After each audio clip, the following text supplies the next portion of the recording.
मंथन के इस 13वें एपिसोड में हम एक बार फिर आप सबका बहुत तहे दिल से स्वागत करते हैं।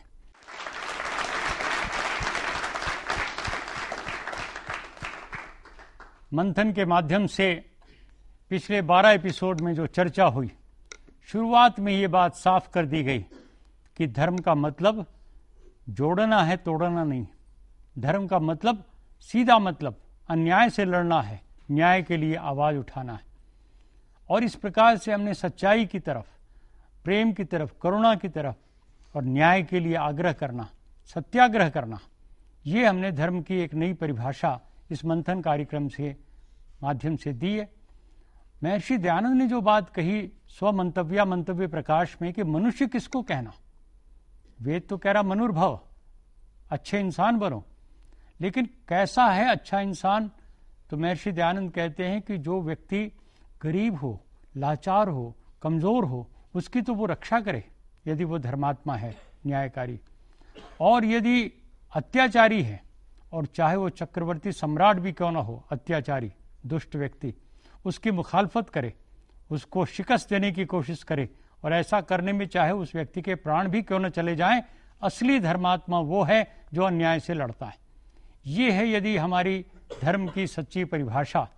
तो आज हमारे सामने जो मुद्दे हैं, मुंह बाए खड़े हैं, देश को जैसे निगल लेना चाहते, पूरी तरीके से जैसे कमजोर कर डाल रहे, खोखला कर दे रहे हैं। क्या है? हम बेटियों को पेट में मार डाल रहे हैं, उनको पैदा होने के हक से उनके वंचित कर रहे हैं, और पैदा हो भी जाती हैं तो भेदभाव करते हैं, बेटे को ज़्यादा प्यार देते हैं और बेटी को कम देते हैं, पढ़ने लिखने का अधिकार पूरा नहीं देते, आगे बढ़ने में हौसला नहीं देते, आगे दहेज के नाम पर उसे सताते, मारते, पीटते, गाली देते और एक दिन उसको जिंदा जला देते।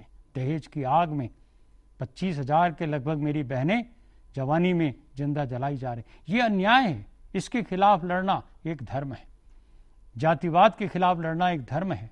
बाल मजदूरी का जो शोषण चल रहा है, बंधुआ मजदूर बना जाए छोटे छोटे 6 साल, 8 साल, 10 साल के बच्चों को, इतना भयंकर शोषण हो रहा है कि 8 से 10 करोड़ बच्चे स्कूल में नहीं है, किसी न किसी खेत में, खदान में, मकान में, दुकान में। कानून बना हुआ है, लेकिन सब धर्म के मानने वाले चुपचाप इस काम को देख रहे हैं, कर रहे हैं, कोई आवाज नहीं उठा रहा है, कोई बोलता नहीं है।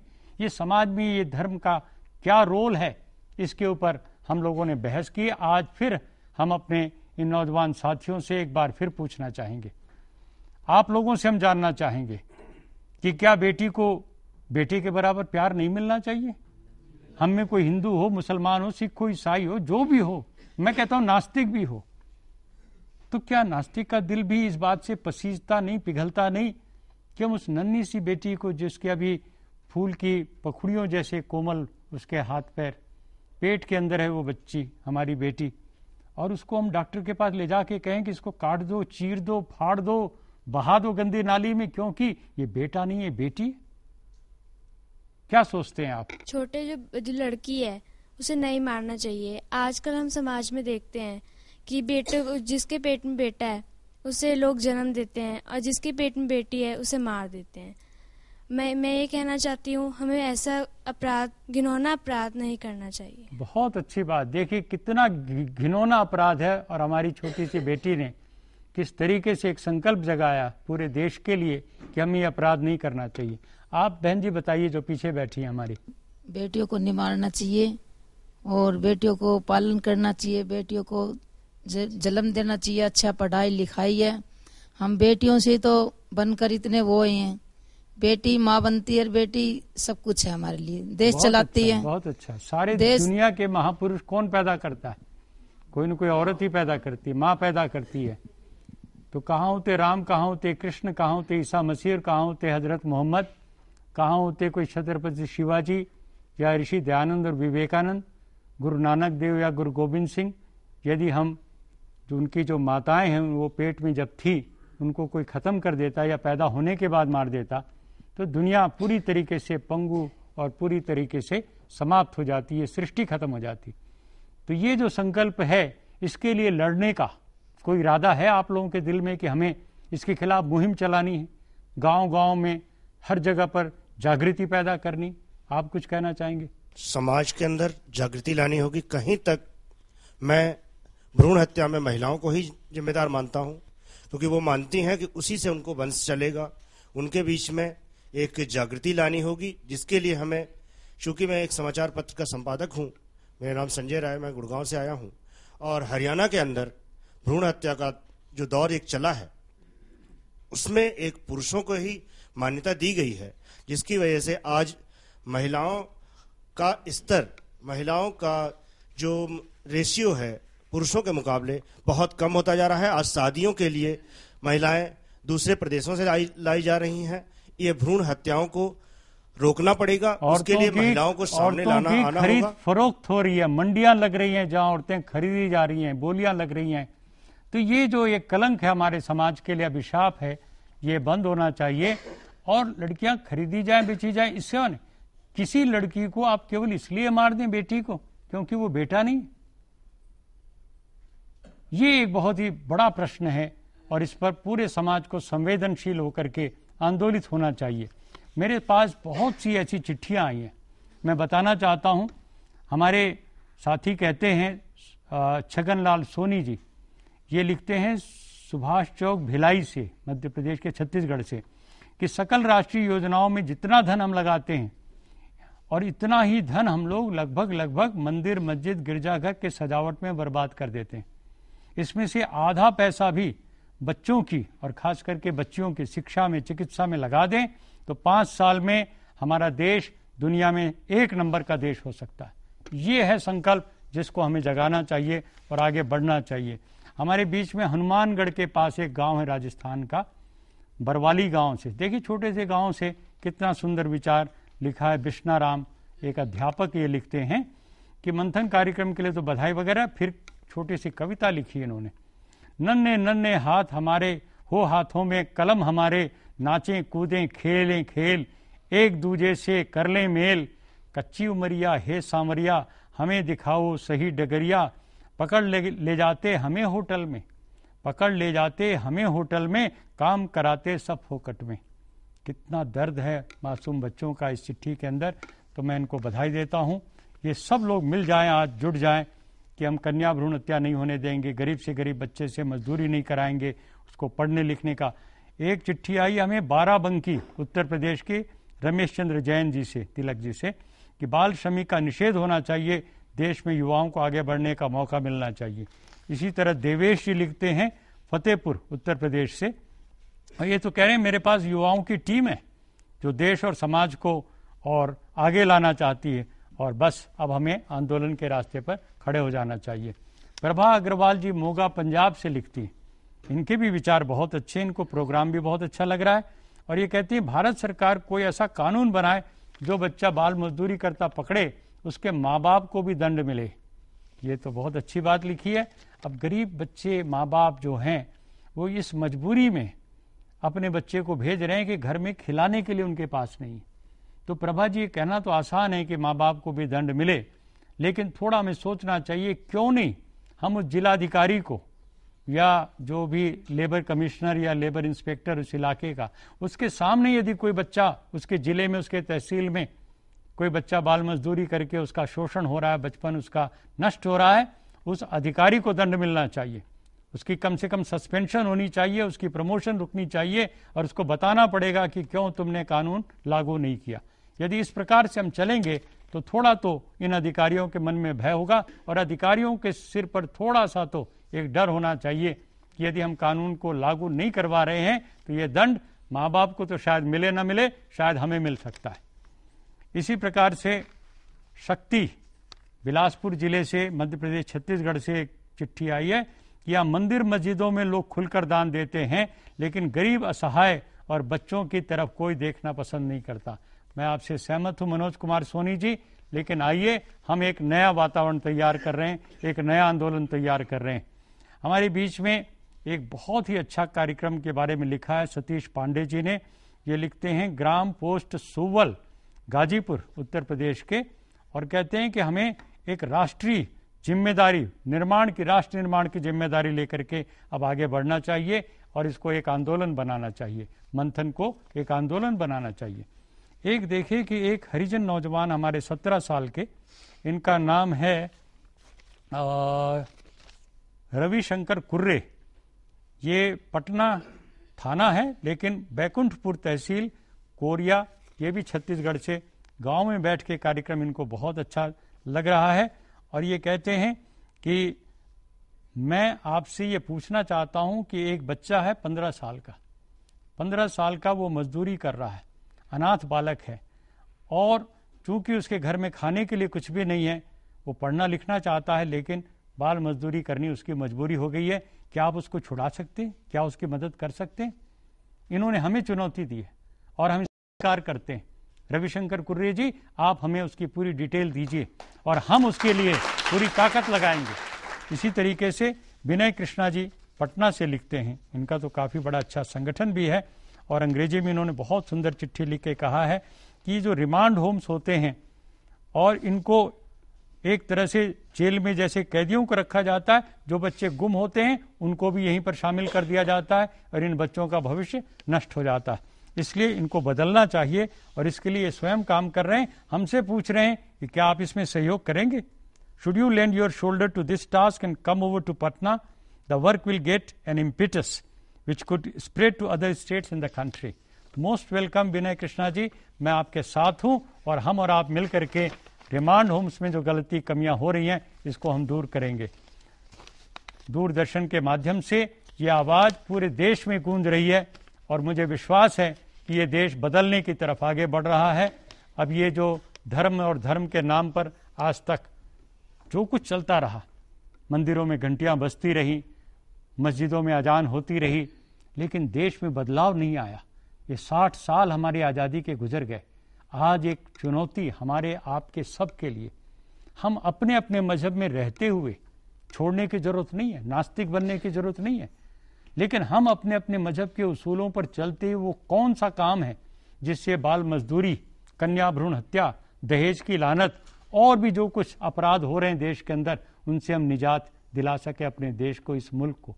ये चुनौती लेकर के हम चलेंगे तो धर्म का भी नाम ऊंचा होगा, वरना लोग धर्म से अलग हो जाएंगे, कहेंगे ये है धर्म का नाम।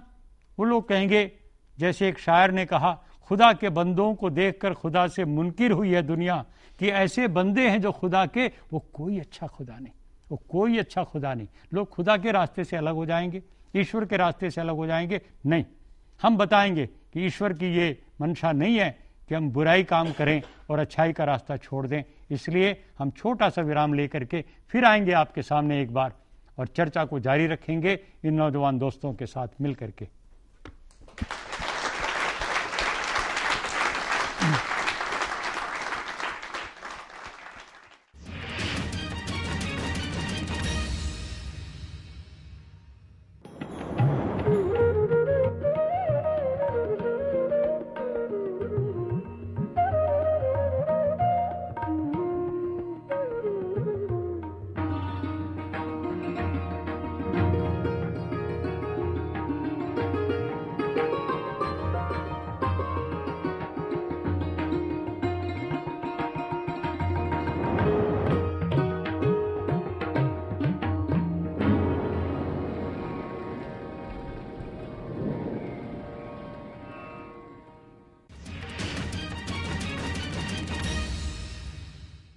एक बार फिर हम आपका स्वागत करते हैं, चर्चा को आगे बढ़ाते हैं। इन नौजवानों से पूछते हैं कि आप लोगों के दिल दिमाग में कोई सवाल उठते हैं जिनको लेकर के आप उद्वेलित हैं, आंदोलित हैं, कुछ करना चाहते हैं, धर्म की भूमिका को बदलना चाहते हैं और देश और समाज के अंदर एक नई जागृति लाना चाहते हैं। मेरा नाम रमेश आर्य है, मैं कालकाजी दिल्ली से आया हूँ। जैसे आपने पिछले एपिसोडों में किया, अभी भी बताया कि जो धार्मिक गुरु हैं वो गलत संदेश देते हैं समाज में, जिससे धार्मिक सांप्रदायिक बात फैलता है। तो हर आदमी अपने अपने हिसाब के धर्म की व्याख्या करने लगेगा। जैसे आपने कहा कि व्यक्ति को खुद सोच विचार करके काम करना चाहिए, ना कि धार्मिक गुरुओं के आधार पर चलना चाहिए। तो ऐसे में धर्म का जो मूल रूप है उसका क्या होगा, और क्या हमारे सामने वैकल्पिक धर्म है जिसको सही मान करके उसको लागू करें।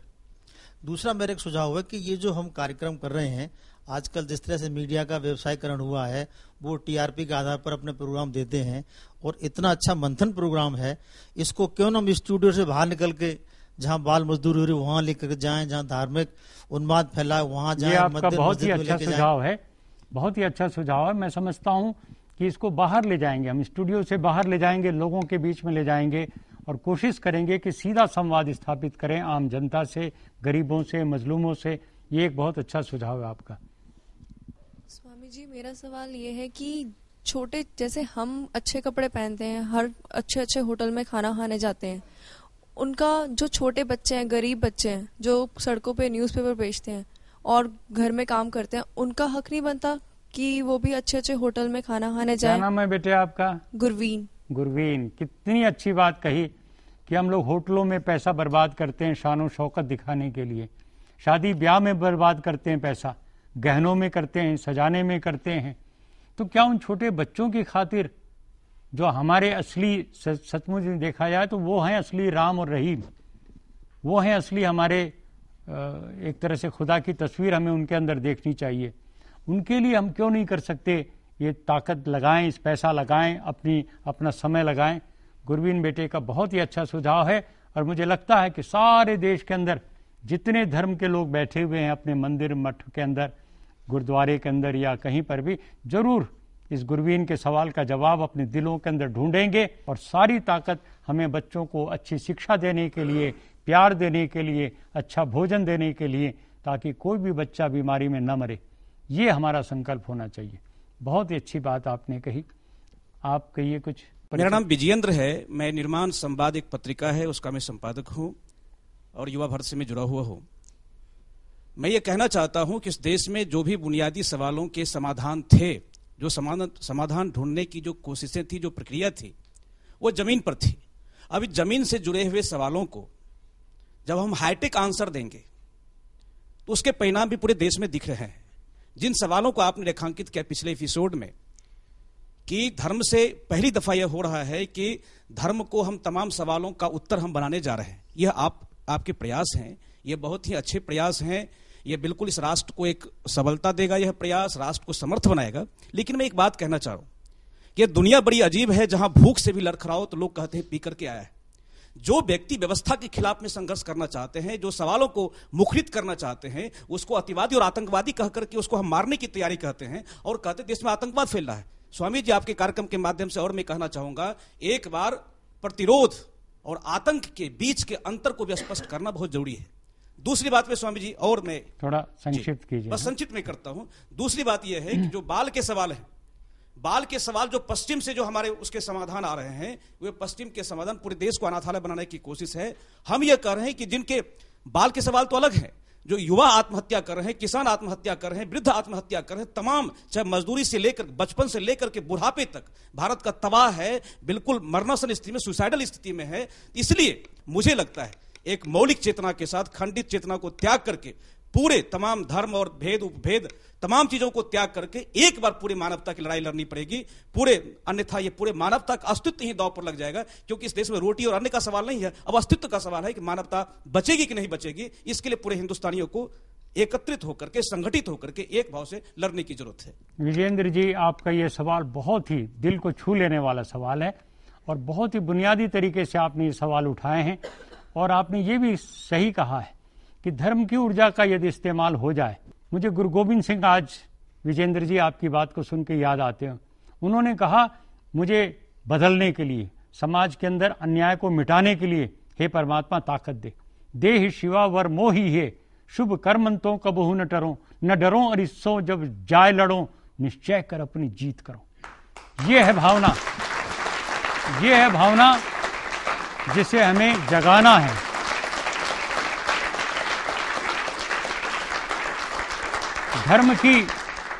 धर्म की यदि ये परिभाषा होगी तो देश में कोई किसान, कोई मजदूर आत्महत्या करने के लिए मजबूर नहीं होगा, बल्कि वो धर्म की असली ताकत अपने अंदर जगाएगा, मुट्ठी भींच करके लड़ेगा। और प्रतिरोध करना हर इंसान का बुनियादी इंसानी हकूक है, वो अधिकार है, मानव अधिकार है, उसको कोई छीन नहीं सकता। उसे कोई आतंकवादी कह करके, उसको कोई नक्सलवादी कह करके बदनाम करना चाहे तो ये इजाजत नहीं दी जाएगी। उसको अपने स्वाभिमान के लिए, उसको अपने जिंदा रहने के हक के लिए पूरी ताकत से, शांतिपूर्ण तरीके से, प्रजातांत्रिक तरीके से लड़ने का अधिकार हमारा देश और संविधान देता है। मैं अभी, मेरे पास चिट्ठियां तो बहुत सारी थी, मैं एक एक मिनट में उनका नाम पढ़ देता हूं। दीपक बुंदेले बैतूल से लिखते हैं, इस कार्यक्रम से उनको बड़ी प्रेरणा मिल रही है। और KR नैयर जी कहते हैं कि अंडर प्रिविलेज के लिए उनका जाति और उनका संप्रदाय बगैर देखे हमें लड़ाई शुरू करनी चाहिए। डॉक्टर RS बजाज कहते हैं कि इस प्रोग्राम से जो चेतना फैल रही है ज़्यादा फैल सकती है यदि इसको प्राइम टाइम में दिखाया जाए। हम कोशिश करेंगे इसको और अच्छे समय पे दिखाया जाए।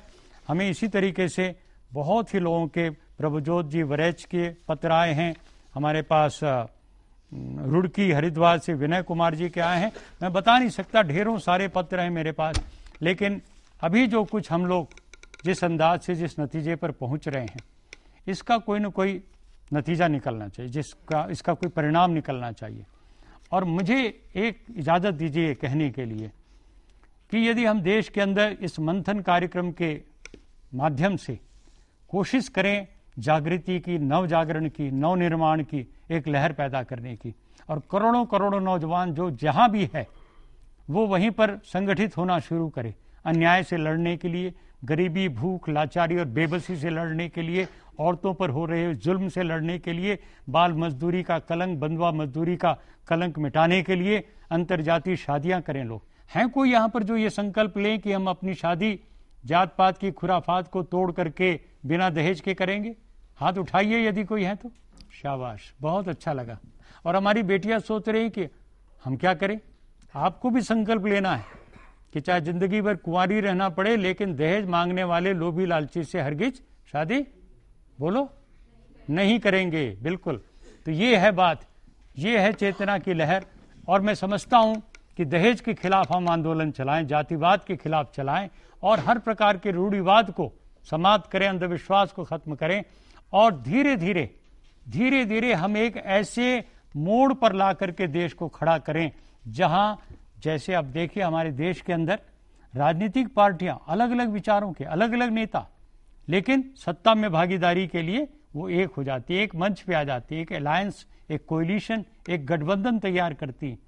तो क्या ऐसा नहीं होना चाहिए कि हमारे देश में जितने संप्रदाय, जितने मजहब, जितने और धर्मगुरु हैं, आचार्य हैं, वो भी एक मंच पर आ जाएं और एक मंच पर अलायंस बनाकर, कोएलिशन बनाकर, गठबंधन बनाकर एक कॉमन मिनिमम प्रोग्राम, एक न्यूनतम साझा कार्यक्रम तैयार करें, और रोज रोज के हिसाब से और सब मिल करके उन तमाम बिंदुओं के ऊपर काम करना शुरू कर दें।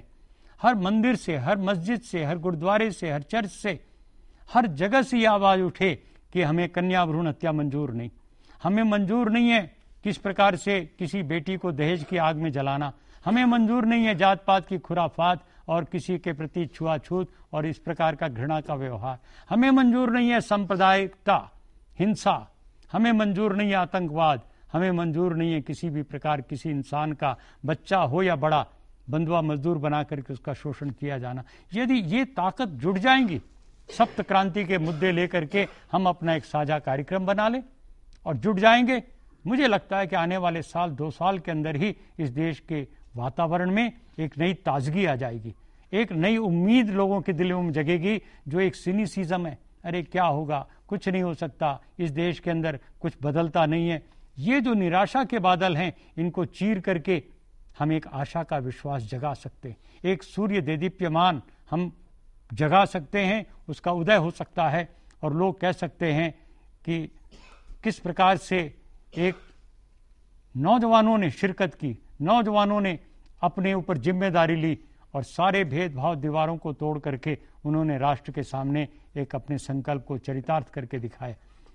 अब आपको इस कार्यक्रम में एक आने वाले दिनों के आंदोलन में, एक अभियान में शामिल होना है। तो आप इस कार्यक्रम के बारे में कोई सुझाव हो, कोई भी अपने विचार हो, हमें लिख करके जरूर भेजिए।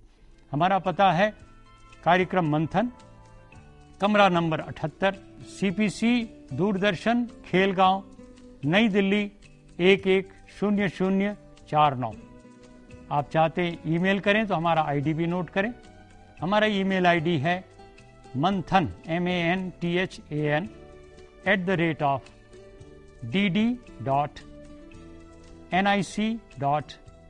@dd.nic.in।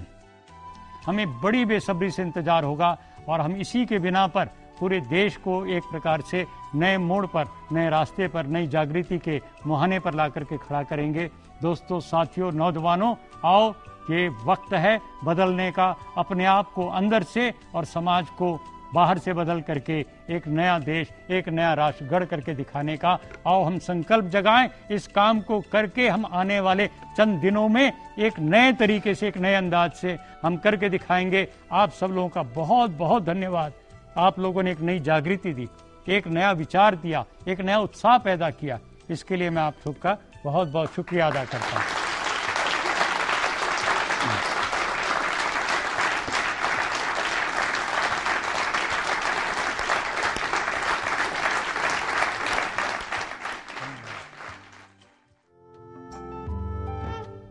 सिर्फ हंगामा खड़ा करना मेरा मकसद नहीं, बस ये कोशिश है कि ये सूरत बदलनी चाहिए। मेरे सीने में नहीं तो तेरे सीने में सही, हो कहीं भी आग लेकिन आग जलनी चाहिए। हो गई है पीर पर्वत सी, पिघलनी चाहिए। इस हिमालय से कोई गंगा निकलनी चाहिए।